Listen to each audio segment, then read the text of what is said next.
Hello everyone, this is Matthew Brand. Welcome to Magnum Creed episode 7. Today I'm going to be talking about some of my more favorite 357 Magnum rounds for self-defense carry. I noticed if I look online, I don't really see a lot of information for it. I see some analysis where people compare some rounds, but they don't really tell what they feel is the best for concealed carry. I know American Gunner did one, but then he just went around and said, well, don't carry 357 Magnum, which I think is ridiculous. It's an excellent round, and that's just my personal opinion. However, do whatever's best for you, and if you don't feel comfortable with the capacity, that's fine. So I'm going to give 3 that I like and then 2 that I don't like. Number 1 for the ones that I do like is green and white box Remington UTC or HTP, the high terminal performance or whatever you call it. This round is pretty affordable. You can find it in a variety of places. It's not too hard to find. And in my personal opinion, at 1,450 feet per second, I think out of 125 grain, it is a very decent round that you can practice with at its cost. And it's cheap for 357, right? It's not cheap. It's just 357 is kind of a more expensive round. I noticed that even if you go to like the cheapest places, you'll find that some of the unless you get have your own personal ammo manufacturer or something like that, you'll find that some of the 357 hollow points are cheaper than the 357 Magnum full metal jackets, ball ammo, whatever you want to call it. So anyway, that I like it in any grain.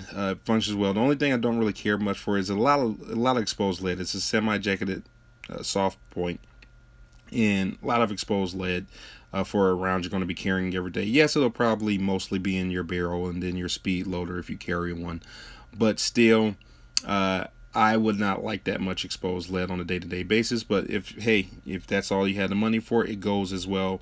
It performs just about as good as the next one I'm going to mention, which is HydroShock. Now, Federal HydroShock is not a lot of people aren't a fan of it in the more common carry round, which is 9mm. It tends to break up, but in 357 Magnum, from everything I've seen, it's performed fantastic.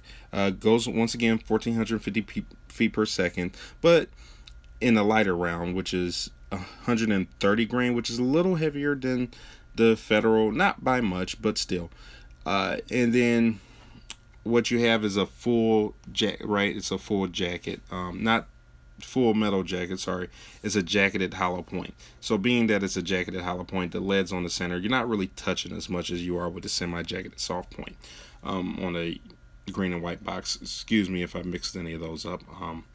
I did this a couple times, so I'm getting kind of tired. The third one I'm going to mention is Buffalo Bore. Buffalo Bore high velocity in any grain. Fantastic.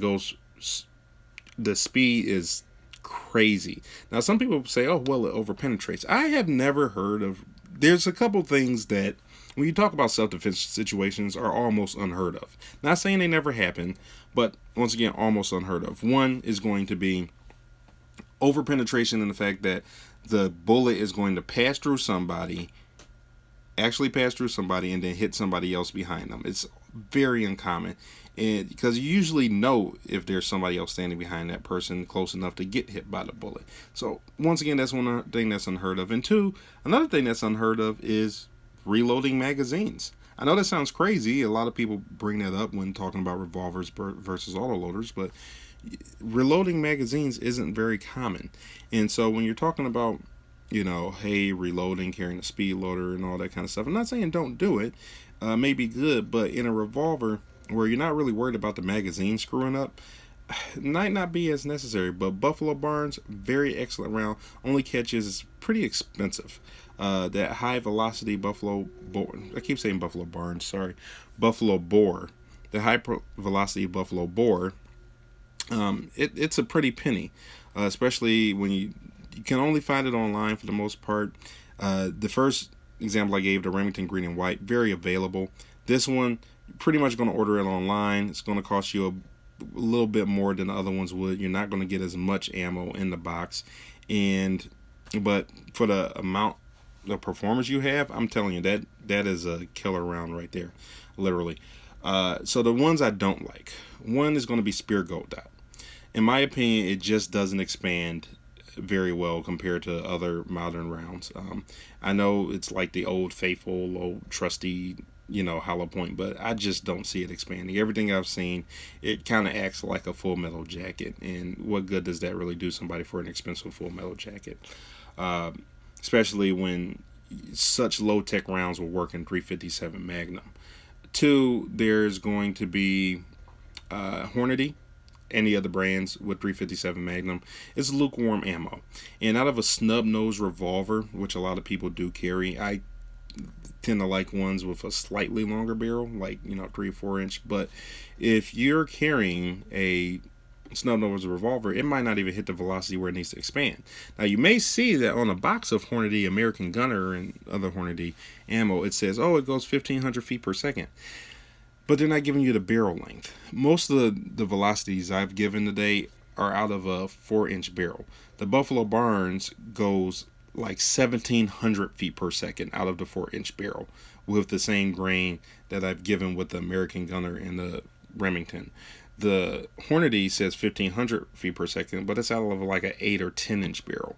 That's like out of a rifle. That has nothing to do with what you're going to be carrying around on you every day if you choose to carry that kind of round. So that's why I don't like those two rounds. And I know I do like the study that Lucky Gunner did, but I did not like how he was just, oh, don't carry 357. No, it's too much recoil that most people can handle. That people do what's best for your situation. Right? You know what you can handle. You know what you can carry. Shoot a few times. If you're accurate with it, I personally do much better with a revolver than I do with a semi-automatic, because usually revolvers are all metal, a little heavier, give me a better point on the target.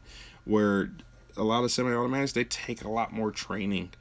Some people don't have that training, and if you feel like you're only going to carry a few rounds on you, hey, if it's only legal to carry so many rounds on you, you might just be better carrying a 357. But still, do your own research and choose what's best for you. I'm just trying to give some opinion to help you weigh out the other ones so you can make a decision best for you. Think of like, was it New York City? You can only carry a 7-round capacity. Well, there you go. Most 357 round or Magnums have a 7-round capacity nowadays. It's just something to consider.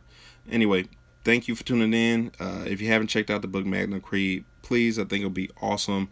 I think it's an awesome gift for somebody who isn't too into guns. If you get the paperback version, I think it's an awesome gift for somebody who, maybe on the fence about getting a gun, want to learn a little bit before they pick out one. I think it's that kind of gift. It's mostly just a collection of articles for, pro-liberty and pro-Second Amendment stuff. So check that out.